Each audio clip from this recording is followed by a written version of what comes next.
I sat in the glass conference room, waiting to pitch our medical tech to an investor worth $2 billion. Instead, my brother-in-law walked in with a termination letter. He told me to leave immediately for leaking data. My husband stood next to him and nodded. They thought they were cutting off a loose end before the big meeting. They had no idea the real presentation was sitting in my purse, ready to burn their empire to the ground. My name is Harper Dalton. I sat at the head of the polished mahogany table inside the glass-walled fishbowl that served as the main executive conference room for Redwood Apex Innovations. Outside, the humid heat of Austin, Texas, was already baking the asphalt.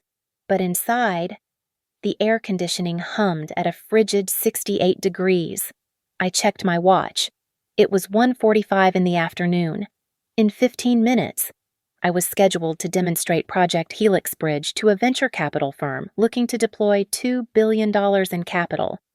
My hands were steady as I arranged the prototype sensors. I was ready. The heavy glass door swung open. Derek Pierce, the CEO, and my brother-in-law stepped inside. He was not alone. Behind him trailed 3 junior vice presidents and my husband, Graham. The air in the room shifted instantly. It became heavy, suffocating. Derek did not smile. He adjusted his silk tie and stood at the opposite end of the table, his eyes sharp and devoid of warmth. "Harper," Derek began, his voice smooth and loud enough for the managers in the hallway to hear. "We have found concerning irregularities in your access logs. We have evidence that you have been leaking proprietary project data to competitors, effective immediately. Your contract is terminated for cause." Silence slammed into me like a physical blow. I looked at Graham, my husband, the man whose career I had meticulously managed for 5 years. He refused to meet my eyes. He stared at the carpet, shifting his weight from one foot to the other. "Graham," I asked, my voice calm. He finally looked up, his expression a mask of pained exhaustion. "I cannot defend you on this, Harper. You are always so controlling. Everyone is tired of it. You try to micromanage everything, and now this. It is just too much." I watched him carefully. The performance was good. He sounded like a weary husband at the end of his rope, not a partner in a marriage. Derek nodded solemnly, playing the benevolent leader forced to make a hard choice. He was stripping me of my credibility in front of the very team I had trained. It was a public execution wrapped in corporate jargon. "Please hand over your badge and company devices," Derek said, extending a manicured hand. "Security will escort you out." I did not scream. I did not cry. I stood up slowly and smoothed the creases of my blazer. "I understand," I said. "I will need to retrieve my personal laptop from my bag." "It contains my personal medical records." Derek waved his hand dismissively. "Make it quick." I reached into my leather tote bag.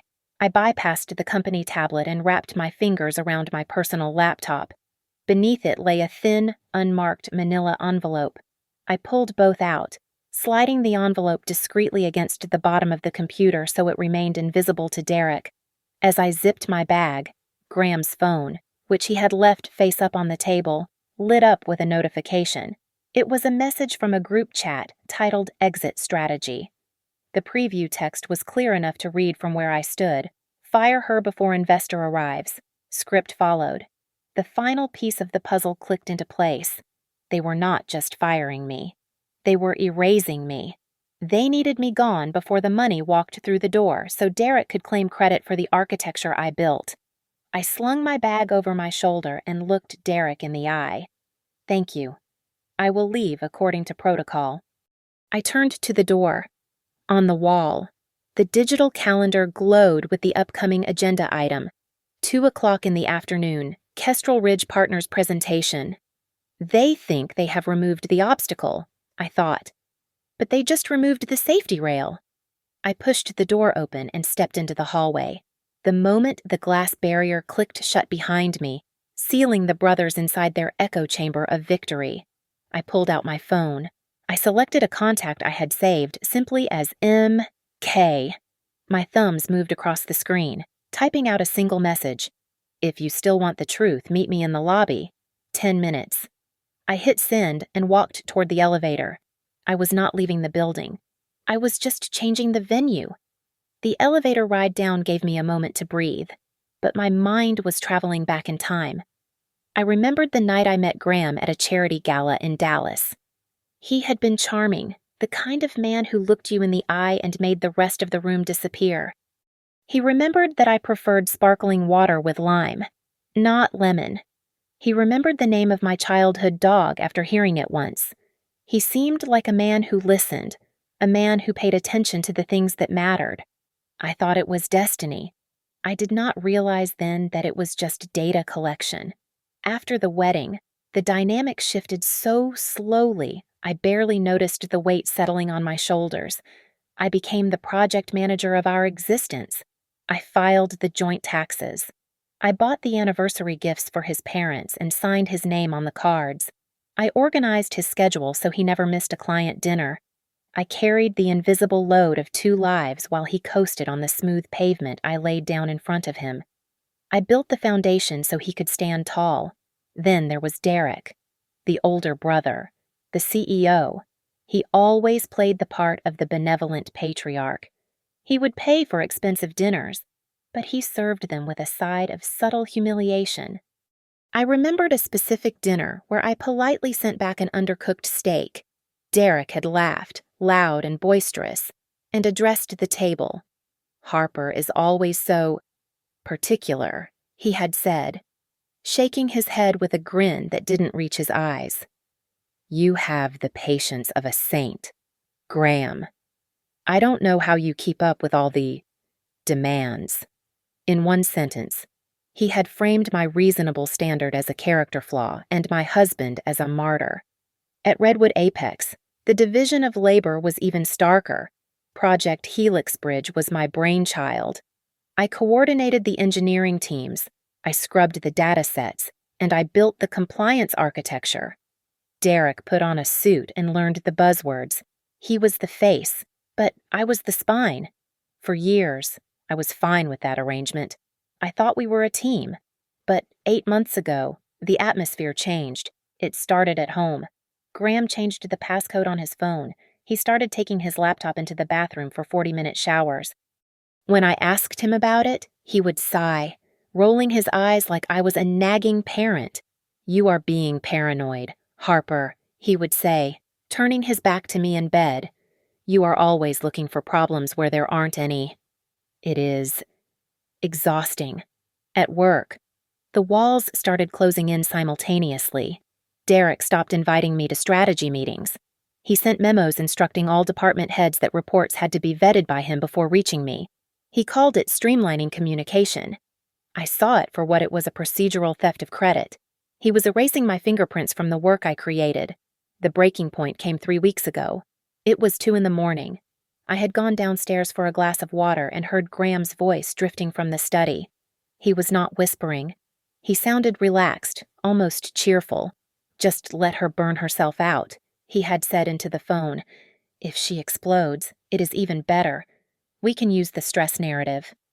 I had stood frozen in the hallway, the cold glass sweating in my hand.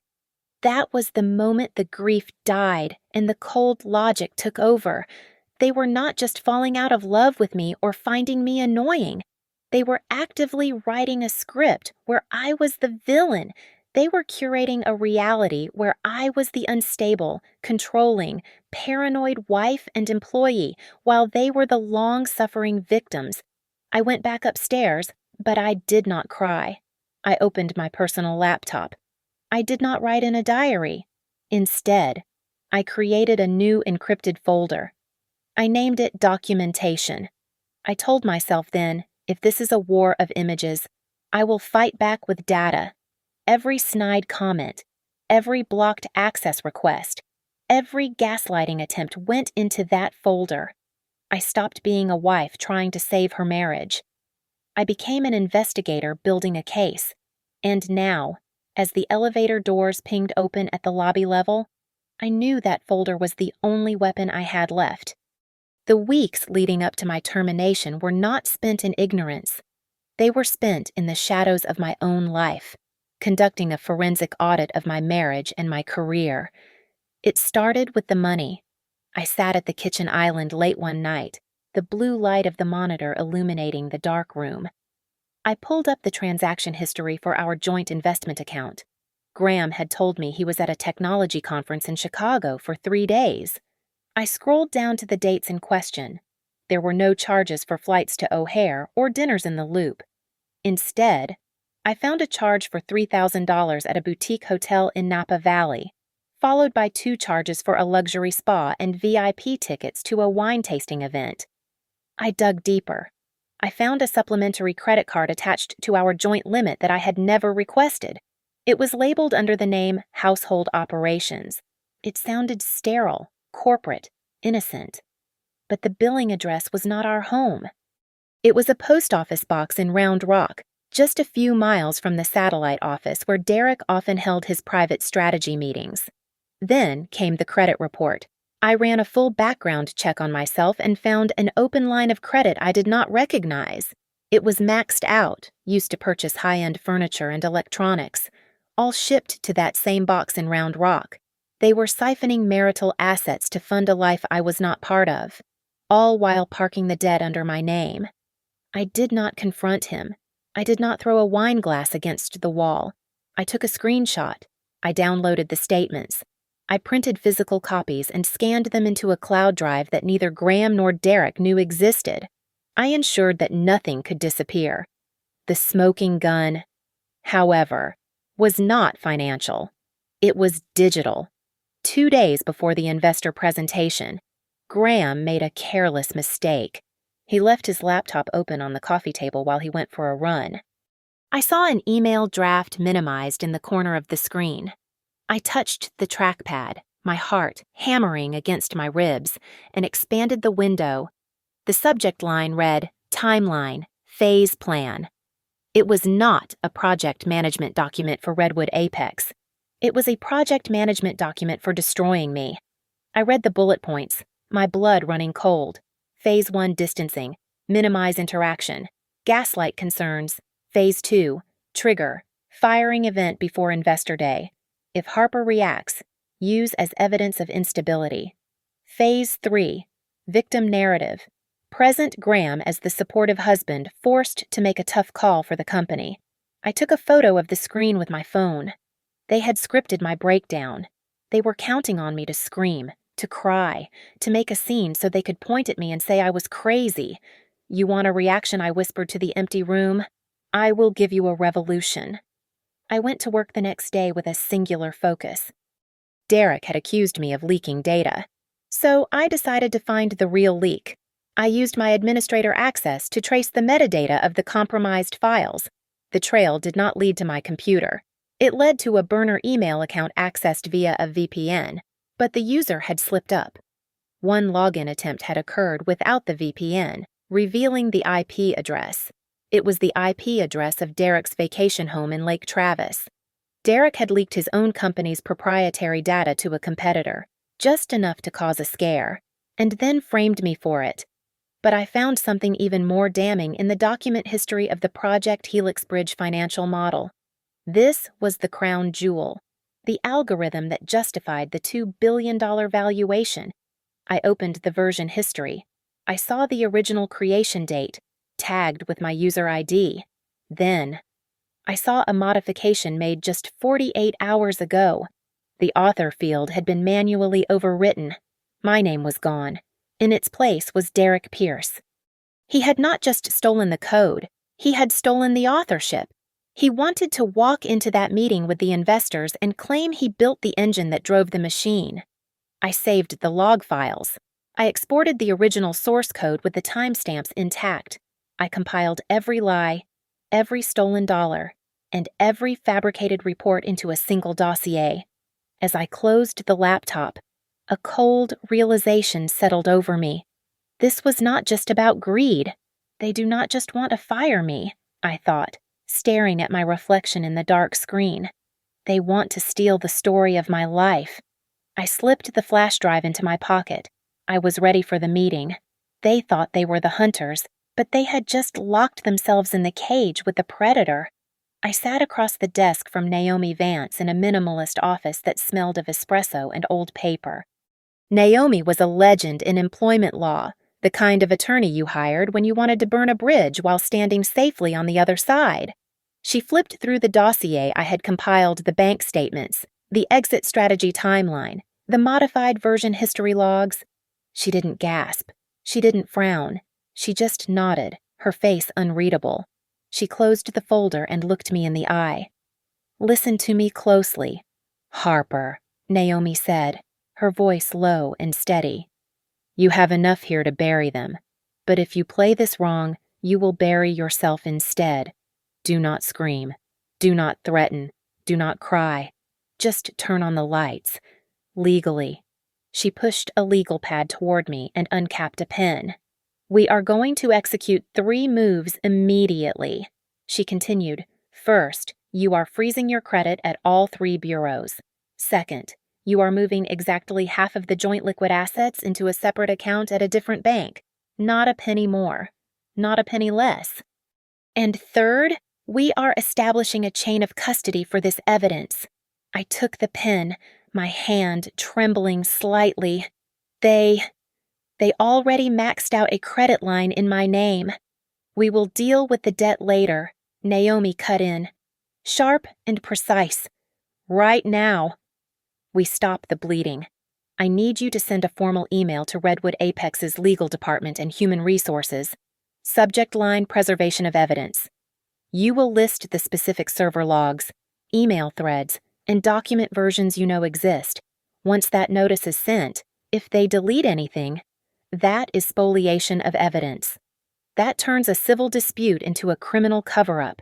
I nodded, writing furiously. It felt good to have a task. It felt like I was reinstalling the operating system of my life. "Now, here is the hard part," Naomi said, leaning forward. "You cannot use this fraud to demand a severance package. If you say, 'Pay me or I release the proof,' that is extortion. You go to jail. We need to let the house burn down." By following their own safety procedures, she instructed me to draft a factual statement. No adjectives, no emotional outbursts about Graham's betrayal or Derek's cruelty. Just dates, times, IP addresses, and financial discrepancies. It was to be a sterile autopsy of their corruption. While I drafted the statement, Naomi picked up my employment contract, scanning the fine print with the intensity of a diamond cutter. Suddenly, she stopped. A slow, terrifying smile spread across her face. "Well," she murmured, "Derek missed a spot." "What is it I asked?"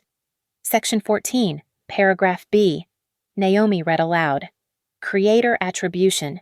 For any patent-pending architecture developed by the employee, the company retains ownership, but the employee retains the irrevocable right to public attribution as the primary inventor. Failure to attribute constitutes a material breach." She looked up at me. "Derek didn't just steal your work, he violated the core warranty of your employment.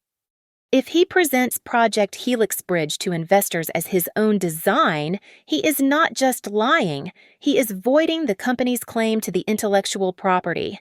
I sat back, the realization washing over me. This wasn't about getting my job back. I didn't want to work for Redwood Apex ever again. This was about ownership. "I don't want a settlement," I said, my voice hardening. "I want to walk away with the one thing Derek needs to survive. I want the trust of the investor." Naomi closed the contract with a satisfying snap. "Then we don't sue them in a quiet courtroom 2 years from now. We hit them when the spotlight is on. The climax has to happen where they are most confident, and the witness must be the most powerful person in the room." I stood up, gathering my papers. The fear was gone. In its place was the cold, calculating hum of strategy. I wasn't a victim anymore. I was the architect of their downfall. "I know exactly where to go," I said. Naomi nodded. "Go. And Harper, make sure you smile when you do it." The target was Kestrel Ridge Partners, a fund sitting on a war chest of $2 billion. The person holding the key was Mara Klein. I spent the night studying her profile like a detective hunting a serial killer. Mara was not the type of investor who cared about charismatic speeches or expensive suits. She was a mathematician by training. She ate data for breakfast and incompetence for lunch. Her reputation was terrifyingly simple if the numbers did not add up. She did not just walk away, she destroyed the valuation on her way out. As I stared at her photo on my monitor, a memory surfaced from the depths of my career. 5 years ago, in a project management certification program, we had a guest mentor for one afternoon. It was Mara. I remembered her critiquing a pitch deck, tearing it apart not with malice, but with surgical precision. She had told the room, "I do not bet on projections. I bet on the people who know how to fix the machine when it breaks."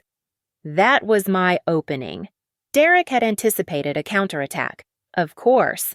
My badge access to the executive floor had been revoked within 10 minutes of my termination. The calendar invite for the investor meeting was scrubbed from my synchronized devices. He wanted me blind and locked out, but he forgot that while he commanded the boardroom, I had built the engine room. I sent an encrypted message to Elias, a junior systems architect who had no loyalty to office politics, only to code. I asked him for one thing: the error logs from the demo failure earlier that week. 20 minutes later, a secure file drop appeared in my private cloud. I opened the logs. My heart hammered against my ribs. The system crash had not been a glitch in my code. It was a manual override. The logs showed that Derek had forced a parameter change at the last minute, trying to inflate the efficiency metrics by 15% to impress the board. The system had rejected the false data and stalled. He broke it, I whispered to the empty room. He broke my machine to lie about how fast it could run. I began assembling the weapon. I called it the investor packet. It was 12 pages of pure, unadulterated reality. Page 1, the timeline of the sabotage. Page 3, the version history proving I wrote the core algorithm. Page 7, the correct financial model, stripped of Derek's inflations. Page 12, the compliance risk assessment that Derek had ignored. But as I dug through the shared drive access I still had via a cached offline backup, I found something that made my blood run cold. There was a folder created by the chief financial officer just 48 hours ago. It contained draft articles of incorporation for a special-purpose vehicle, a shell company. The documents outlined a transfer of intellectual property assets, specifically the Project Helix Bridge patents, from Redwood Apex to this new entity. They were not just firing me, they were gutting the company. They planned to transfer the IP to a company they controlled, bankrupt the main entity, and leave the investors holding an empty bag while they walked away with the technology. I hovered my mouse over the print button. I could send this to the board now. I could blow it up. But Naomi's voice echoed in my head. The climax has to happen where they are most confident. I saved the chain of custody. I downloaded the digital signatures. I did not trigger the alarm. I let them think they were safe. I checked the itinerary I had scraped from Graham's calendar before he locked me out. Mara Klein and her team were staying at the Fairmont. Their motorcade was scheduled to leave for Redwood Apex headquarters at 1:30 in the afternoon. I put on my sharpest navy blazer. I did not look like a woman who had just been fired. I looked like a woman who owned the place. I drove to the Fairmont and positioned myself in the lobby at 1:10. I ordered a black coffee and waited. At 1:20, the elevator doors slid open. Mara Klein walked out, flanked by 2 analysts. She looked exactly as she did in the magazine's sharp, focused, and utterly unapproachable. She was moving toward the revolving doors, checking her watch. I stood up. I did not run. I walked with a pace that matched hers, intersecting her path right before the exit. "Ms. Klein," I said, my voice steady. She stopped, her eyes narrowing slightly behind her rimless glasses. "I am on a schedule. I know," I said. "You are on your way to hear a pitch about Project Helix Bridge. My name is Harper Dalton. I built it." One of her analysts stepped forward to block me, But Mara held up a hand. She looked at me, searching her memory. "The project management seminar?" she said slowly. "San Francisco. 5 years ago. You asked about redundancy protocols, and you told me to never trust a system that cannot survive a stress test." I replied. I held out the manila envelope containing the 12-page packet. "The demo you are about to see has been rigged, the numbers are falsified, and the IP is currently being siphoned into a shell company. This is the stress test." Mara looked at the envelope, then back at my face. She was assessing me, looking for the hysteria of a disgruntled employee. She found none. "Why bring this to me?" she asked. "Why not the police?" "Because the police do not understand the code," I said. "And because I do not want to destroy the technology, I want to save it from the people stealing it. If you walk into that room without this, you are buying a hollow shell." Mara took the envelope. She felt the weight of it. She did not open it immediately. She looked at me with a terrifying intensity. "If you are lying," she said, her voice dropping to a near whisper, "I will make sure you never work in this industry again, not even as an intern." "If I am lying," I answered, maintaining eye contact, "then I am wasting my own time.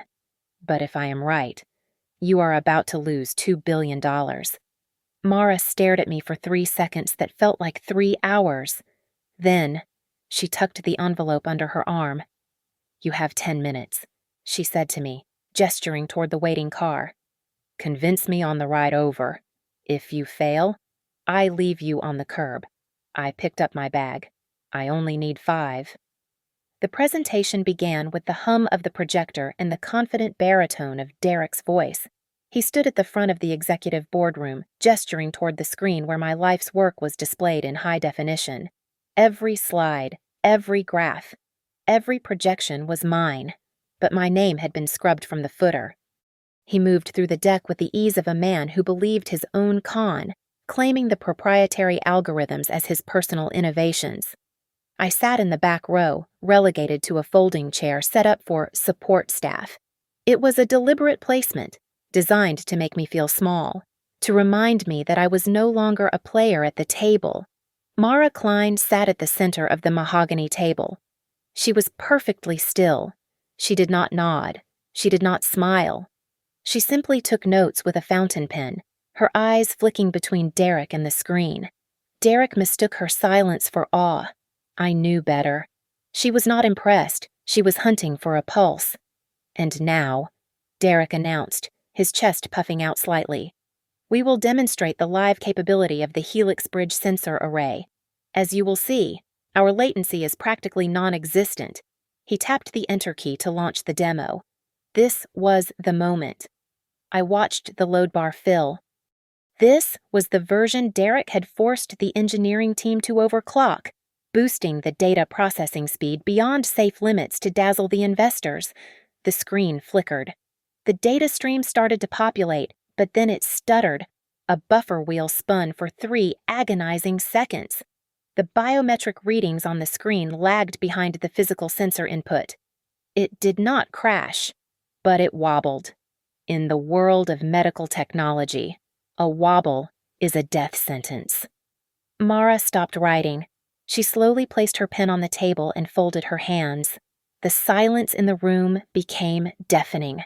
I felt a hand grip the back of my chair.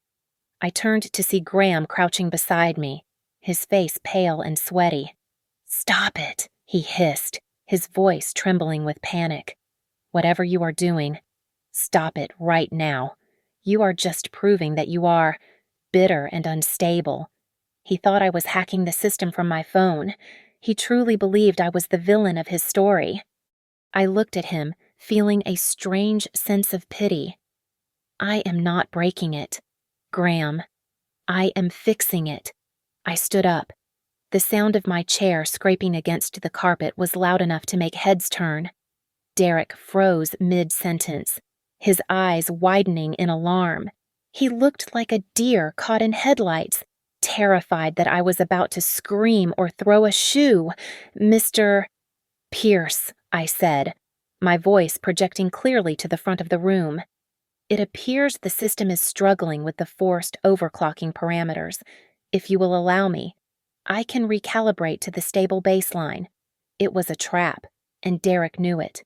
If he told me to sit down, the demo would fail, and he would lose the money. If he let me speak, he risked exposure, but the lagging screen gave him no choice.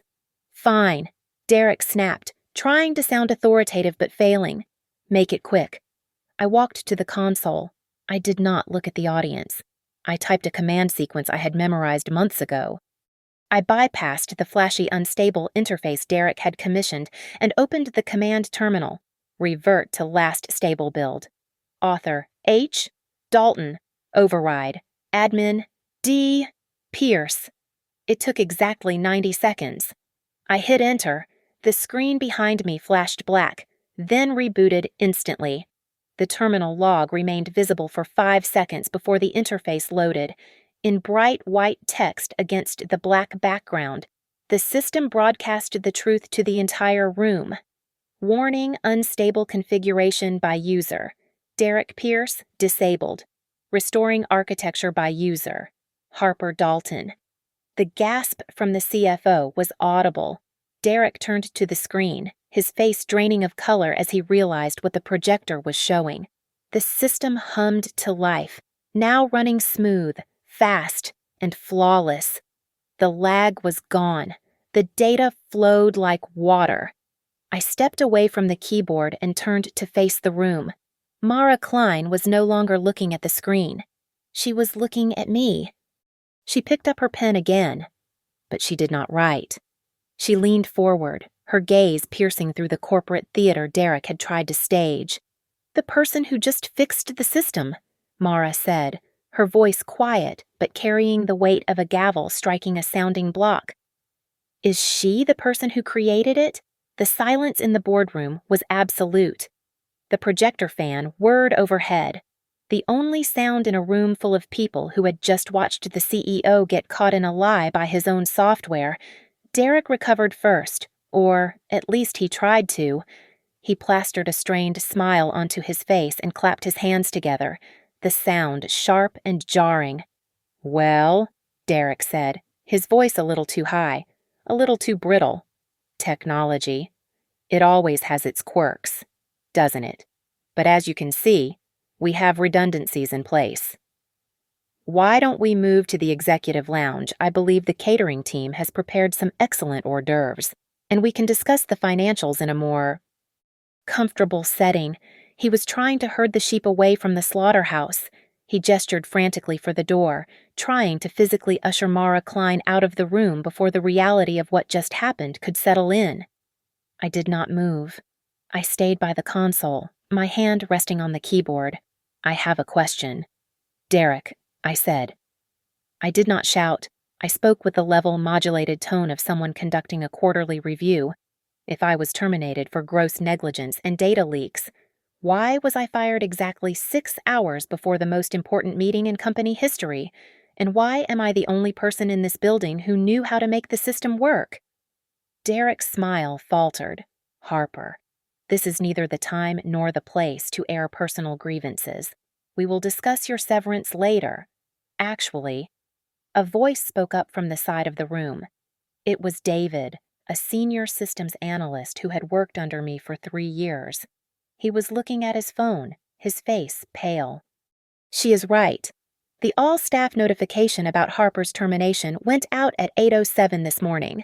But the security ticket for the alleged data leak was not opened until 9:30. The firing happened before the investigation." The room murmured. The timeline was impossible to ignore. Derek shot David a look of pure venom, but the damage was done. The corporate veil was tearing. Graham rushed toward me, grabbing my elbow with a grip that was meant to be guiding but felt like a vice. He steered me toward the corner, hissing into my ear so the investors wouldn't hear. "You are making a scene," Graham whispered, his voice trembling with repressed rage. "You are being so dramatic. This is why everyone says you are unstable. You are ruining everything just to get attention. Stop it. Please, just stop it." I looked at his hand on my arm, then up at his face. I felt nothing. No love, no anger, no betrayal. Just the cold clarity of a scientist observing a specimen. I pulled my arm away. You can call me dramatic, Graham. You can call me crazy. But the evidence does not have feelings, I said softly. And the evidence does not change. I turned away from him and walked straight to Mara Klein. She had not moved toward the door. She was still sitting at the table, watching the chaos unfold with the detached interest of a predator watching prey. I placed the manila envelope, the investor packet, on the polished wood in front of her. I am not asking for my job back. I said to Mara, I am just giving you the context you need to make an informed decision. Inside, you will find 3 things. First, the logs showing the numbers in the pitch deck were manually inflated by 18%. Second, the version history proving the IP attribution was tampered with. And third, the articles of incorporation for a shell company where they plan to move the assets after you sign the check. Mara placed her hand on the envelope. She looked up at me, and for a split second, the mask of the Iron Lady slipped. She leaned in, her voice barely a whisper. I smelled something rotting the moment I walked in. She murmured, I was just waiting to see who had the courage to hold the shovel. Derek saw the exchange. He abandoned his composure. He marched back to the table, his face flushed red. This is absurd, Derek shouted, pointing a shaking finger at me. Ms. Klein, please understand, this is a family matter. Harper is going through a difficult divorce. She is insulting the company and trying to sabotage us out of spite. It is nothing more than a personal vendetta. The room went quiet again, waiting for my explosion, waiting for the hysterical woman to scream back. I adjusted my blazer. I looked Derek in the eye, then turned to address the board and the investors. This is not revenge. Derek, I said, my voice cool and professional. This is not a personal vendetta. This is a risk audit. Mara Klein stood up. She did not look at Derek. She did not look at Graham. She picked up the envelope I had given her and tucked it under her arm. Mr. Pierce, Mara said, addressing the CEO without turning her head. You can cancel the cocktail hour. I have lost my appetite. She turned to me. Harper, there is a conference room next door. You and I are going to have a conversation. Alone. Ms. Klein, surely you cannot be serious. Graham stammered, stepping forward. She is a terminated employee. She has no authority to speak, for I do not want to hear from the people who broke the machine. Mara cut him off, her voice sharp as a scalpel. I want to hear from the person who fixed it. 15 minutes. Clock starts now. The small conference room was quiet, a stark contrast to the chaos erupting in the hallway. Mara Klein did not waste time with pleasantries. She leaned back in her chair, studying me with an intensity that made most CEOs crumble. Harper, she started, tapping her pen against the mahogany table. I have a simple question. If I invest $2 billion into Redwood Apex today, who am I investing in? Because the man in the other room just tried to sell me a car with no engine. I sat up straight, meeting her gaze. You are investing in the person who keeps the system alive, Mara, not the person who is trying to steal the microphone. I slid the second half of my folder across the table. It was not just evidence of fraud, it was a roadmap. While Derek had been busy designing flashy slide decks, I had been designing a new deployment model. I walked her through a plan to decouple the software from the hardware, reducing the compliance risk by 40%. It was technical. It was unsexy. And it was exactly the kind of structural stability Derek did not understand. Mara read the summary. For the first time, the corner of her mouth twitched upward. Derek thinks scalability means hiring more salespeople, she noted dryly. You think it means better code. At that exact moment, the dominoes outside began to fall. My phone buzzed with a notification from Naomi. She had sent the formal demand for the preservation of data. It was not a request, it was a legal bear trap. Minutes later, my phone rang. It was the head of human resources, a woman named Linda who had ignored my emails for weeks. "Harper," Linda said, her voice dripping with forced sweetness. "I think there has been a terrible misunderstanding. Derek is willing to discuss a generous severance package. We just need to sit down and sign a standard non-disclosure agreement to put this behind us. Can you come to my office?" They were terrified. They needed to silence me before Mara started asking real questions. "I am afraid I cannot do that." "Linda," I replied, my voice cool, "if you have an offer, send it in writing to my attorney. I am done having off-the-record conversations." I hung up. Then, the cracks in the dam burst wide open. A secure email notification popped up on my tablet. The sender was anonymous, but the subject line was chilling. "I am not going to jail for them." It was a member of the finance team. Attached was a PDF showing the transfer schedule for the special purpose vehicle. It proved that Graham and Derek were planning to move the intellectual property rights to a separate holding company the day after the funds cleared. The staff inside were watching the ship sink, and they were scrambling for the lifeboats. They were sending me the ammunition to sink the captain. I walked out of the conference room and ran straight into Graham. He looked disheveled, his tie crooked, sweat beading on his forehead. He grabbed my shoulders, his eyes wide with panic. "Harper." "Thank God," he said, his voice breathless. "Listen to me. You can fix this. Just go back in there. Apologize to Derek. Tell them you were emotional. Tell them you made a mistake.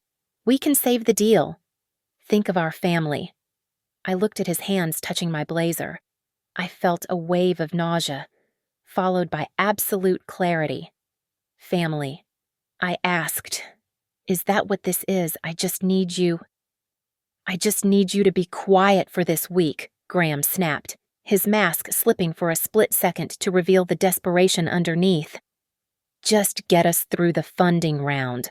Why do you have to be so difficult?" The words hung in the air between us. Quiet for this week. I realized then that our marriage had not been a partnership. It had been a transaction. I was the shield he used to deflect the arrows while he and his brother raided the treasury. I was the convenient, competent woman they could blame when things went wrong and ignore when things went right. "I am not your wife anymore." "Graham," I said, stepping back. "I am a whistleblower." Across the lobby, a chime sounded from Derek's phone. Then another. Then the phones of the 3 board members standing near the coffee station. Mara Klein had sent the email. It was short. It was brutal. Funding paused. Independent board review required immediately. I saw Derek stare at his screen. The color drained from his face. The $2 billion was evaporating. He looked around wildly, his eyes locking on me.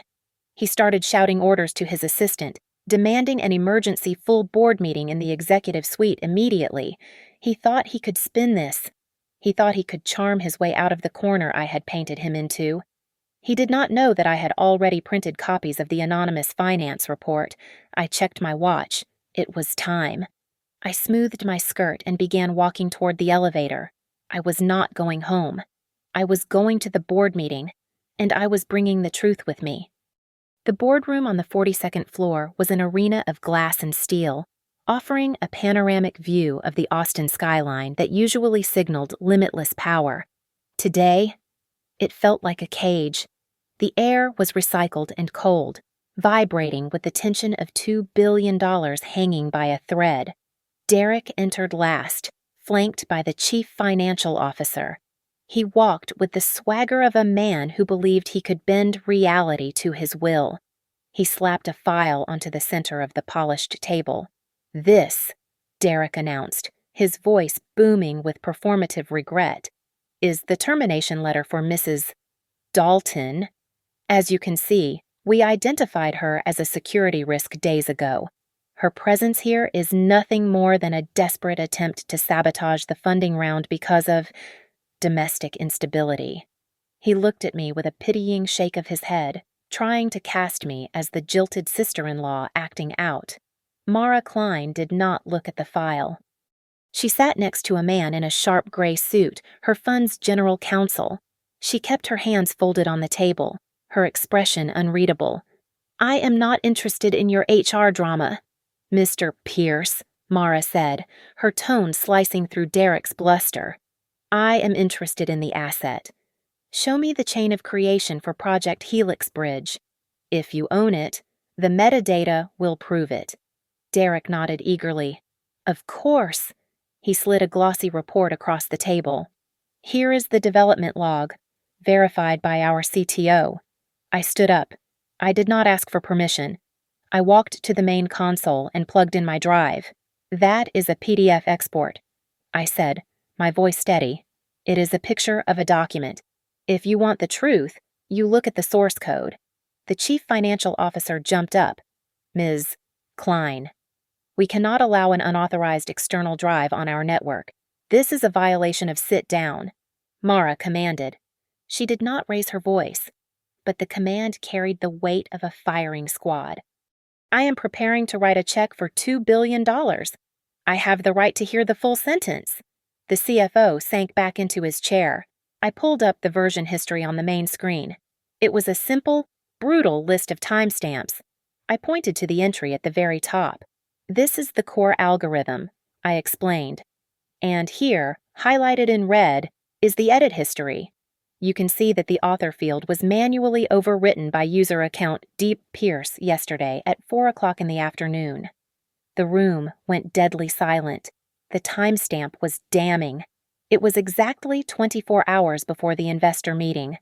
A board member at the far end of the table, a man named Sterling who had always supported Derek, leaned forward. "Harper, you have been terminated." "What standing do you have to challenge company records? I have the standing of the creator," I replied, turning to face him. "My employment contract contains a specific attribution clause. Section 14. By stripping my name from the work I built, Derek did not just lie to you. He breached the contract. That makes the IP ownership contestable." Derek slammed his hand on the table. "This is ridiculous. She is my brother's wife. She is emotional because her marriage is failing, and she is trying to burn the house down on her way out. You are listening to a woman who is unhinged." I looked at Derek. He was sweating. The confident mask was melting, revealing the frightened bully underneath. "Emotions do not edit system logs, Derek," I said softly. "The truth does." Mara Klein turned her gaze to the head of human resources, who was trying to blend into the wallpaper in the corner. "I have a question," Mara said. "According to the timestamp on this termination letter, Mrs. Dalton was fired at 8 o'clock in the morning, but the security investigation into her alleged leak did not open until 9:30. Why was the punishment executed before the crime was investigated, and who approved it?" The HR director stammered, her face flushing a deep crimson. I was instructed by the CEO's office to expedite the process due to urgent, sensitive nature. So it was a hit job," Mara concluded. Then came the final nail. The legal counsel next to Mara pulled a document from the stack I had provided earlier. "We also have a question regarding a conflict of interest," the lawyer said, adjusting his glasses. "We found a vendor contract for a company called Silverline Solutions, which is the primary beneficiary of the new special purpose vehicle you set up to hold the IP. The contract is signed by a G. Pierce." The lawyer looked up and locked eyes with my husband. "Graham," the lawyer asked, "are you not the compliance officer supposed to prevent exactly this kind of self-dealing?" Graham froze. He looked at Derek, then at me. He had signed that document 3 days ago, thinking it was just another piece of administrative paperwork I usually handled. He didn't realize I had left it there for him to sign, knowing exactly what it was, a paper trail connecting him directly to the shell company. I did not read it closely," Graham whispered, his voice cracking. "I just signed what was on my desk." "Incompetence or malice," Mara said, closing her folder. "Either way, you are unfit." Derek looked around the room. He saw the board members exchanging dark looks. He saw the billions evaporating. He realized the walls were closing in. He turned to me, his voice dropping to a desperate, wheedling tone. "Harper," he said, forcing a smile that looked more like a grimace. "Look, clearly mistakes were made in the heat of the moment. We can fix this. We can reinstate you. We can make you Vice President of Operations. We can double your salary. We just need to present a united front right now." He was trying to buy me. He thought everyone had a price. I looked at him, then at Graham, who was staring at his hands in his lap. I smiled, but there was no warmth in it. "You can offer me the moon." "Derek," I said. "But you are too late." I placed the final document on the table. It was a single page, a side-by-side comparison that acted as the tombstone for Derek's career. On the left was the pitch deck with the inflated projection numbers. In the middle was the forensic accounting of the shell company transfer. On the right was the email chain orchestrating my termination to cover the tracks. "This is the complete picture," I said, my voice cutting through the heavy silence of the boardroom. "You have a CEO falsifying growth metrics to secure capital, a CFO diverting intellectual property to a private entity, and a concerted effort to silence the primary architect of the product through a fraudulent termination." The large screen at the end of the room flickered to life. Mara Klein had authorized the connection. Naomi Vance's face appeared, sharp and professional against the backdrop of her law library. "Good afternoon," Naomi said, her voice amplified through the room's speakers. "I am confirming that a formal whistleblower complaint has been filed with the Securities and Exchange Commission as of 5 minutes ago. We have also submitted a request for an immediate preservation order regarding all executive communications. I strongly advise the board to form an independent investigation committee before the trading day ends." Derek looked at the screen, then at me. His mouth opened, but no sound came out. The trap he had built for me had just snapped shut around his own neck. Mara Klein stood up. She smoothed her jacket, her movement signaling the end of the meeting. She looked directly at Derek. "I do not invest in organizations that distort the truth," she said, her tone final. "I do not put $2 billion into a black box." Derek slumped in his chair, but Mara was not finished. She turned to me. "However," she continued, a rare warmth entering her eyes, "I will invest in the person who saved the demo. I will invest in the person who had the courage to speak the truth when it cost her everything." Derek scrambled to his feet, panic seizing him. He shoved a piece of paper toward me across the table. "Harper, wait," he stammered, his eyes darting around the room. "We can settle this. Just sign this non-disclosure agreement. We will call it a misunderstanding. We are family. Harper." "You do not destroy family." I looked at the paper, then up at him. "Family does not build traps to ruin each other's lives." "Derek." Graham grabbed my arm, his grip desperate. "Harper, please. Do not make this a bigger scene than it needs to be. You are going to ruin us. Think about what you are doing. It is just business." I pulled my arm away, creating a physical distance that matched the emotional chasm between us. "You call it a small thing because you are not the one being sacrificed. Graham," I said, "you were happy to watch me burn as long as it kept you warm." The chairman of the board cleared his throat. He looked pale. "Mr. Pierce, in light of the evidence and the SEC filing, the board is moving to suspend you effective immediately, pending an external audit. We are also freezing all assets related to the special purpose vehicle. The CFO will surrender his company devices before leaving the building." The air went out of the room. Derek collapsed back into his chair, a man hollowed out by his own ambition. Graham stood frozen, realizing that his compliance, his silence had cost him everything. Mara ignored them. She looked at me and extended a hand. "I have a proposal," she said. "I want to fund a new venture, a clean slate, Kestrel Ridge will lead the Series A with a commitment of up to $2 billion based on performance milestones. But there is one condition. You choose the team. You choose the governance. And you hold the keys to the code. I did not smile. I did not cheer. I felt the heavy, grounding weight of responsibility, the clauses protecting creator rights and transparency. I asked, looking her in the eye. Are they written clearly? Mara nodded. I am signing the check because of those clauses. That is why I am here. I gathered my files. I closed my laptop. I looked at Derek, who was staring at the table, and at Graham, who was watching me with the terrified realization that he had bet on the wrong brother. I felt no anger. I felt no need to scream. I just felt empty, in the best possible way. The invisible load was gone. Then let's go, I said to Mara. I walked out of the glass room, leaving the two brothers in the silence of the cage they had built for themselves. I did not look back. Thank you so much for listening to this story. I would love to know where you are tuning in from, so please comment your location below and share your thoughts on Harper's Revenge. Don't forget to subscribe to Lily Revenge Stories, like this video, and smash that hype button to help this story reach even more listeners.